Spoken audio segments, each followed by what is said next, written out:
Guys আমরা যাওয়ার পথে একটা ইন্টারেস্টিং জায়গার মধ্যে উপস্থিত হইলাম। এটা একটা ছোট্ট ব্রিজ, যে নদীটার কথা দেখাইছিলাম আগে, যে নদীটা প্রচুর নয়েজ। এখানে প্রচুর নয়েজের কারণে ঝামেলা হচ্ছে বাজারের মধ্যে। আর যে নদীটা দেখাইছিলাম আগে, ওই নদীর সাইডে মানে ছোট একটা ব্রিজ আছে ওই নদী বরাবর এদিকে। তো ওই ব্রিজে একটা ইন্টারেস্টিং মানে জায়গার মধ্যে উপস্থিত হইলাম, যে দুনিয়ার সুখ ভাই বর্তমানে এই নেই। আমি একটু দেখাই দিয়েছি আপনাদেরকে। এই যে দেখেন, এই নিয়ে বিশাল বড় রাবার ড্রাম পুরো নদী জুড়ে, ঠিক আছে। তো এই রাবার ড্রামের উপরে পোলাপান দেখেন যেখানে খেলাধুলা করতেছে, মানে পানিতে এখানে গোসল করলে সবচেয়ে বেশি সুখ ছিল রে ভাই। কিন্তু দুর্ভাগ্যবশত জামা কাপড় কিছুই আনি নাই, তো মনে চাইতেছেন যে লাভ নেই। দেখেন ভাই, মজা ওরাই করতেছে বর্তমান সময়ে। এটা হচ্ছে বিশাল রাবার ড্রাম, যেটার মাধ্যমে এখানে পানিটা আটকে রাখা হয়েছে।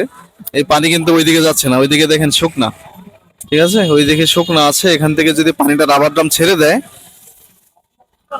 তাহলে আর কি পানিটা চলে যাবে। এখান থেকে হালকা যেটা ওভারফ্লো হচ্ছে সেটা এখান থেকে পাস হয়ে যাচ্ছে।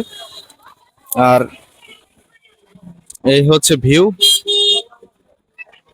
তবে মনে চাইতেছে আমি ওদের সাথে গিয়ে গোসল করি। দেখেন বাচ্চাদের খেলাধুলা দেখেন। আরে ভাই, আরে ভাই, সুখ সুখ। এই জীবন ভাই আমরা ক্রস ক্রস করে আইসা পড়ছি। এই জীবন এখন মিস করি অনেক রে ভাই। আহা হা।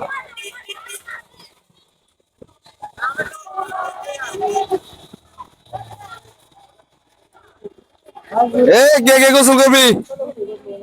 আমি করবো। তো প্ল্যান কি? জামা কাপড় তো কিছু আনো নাই।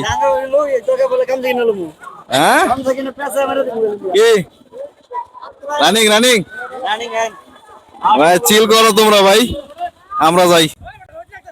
আরে বেটা গোসল কর যা। আচ্ছা রওনা দিই। গোসল করা আর হইলো না রে ভাই। তবে দেখা যাক, জামা কাপড় কিনতে হইব, দরকার বললে হাফ প্যান্ট অথবা লুঙ্গি টুঙ্গি কিনে বা গামছা গামছা কিনে তারপর নামতে হবে। তো এটা ক্রস করছি আমরা নদীটা, এখান থেকে চলে যাচ্ছি। তো ওইদিকে আরো শুনছি যে ঝর্ণা আছে, তো গোসল করার মতো জায়গা আরো আছে। তবে এখানে অনেকটাই আনন্দ ছিল, তো যাওয়া যাক।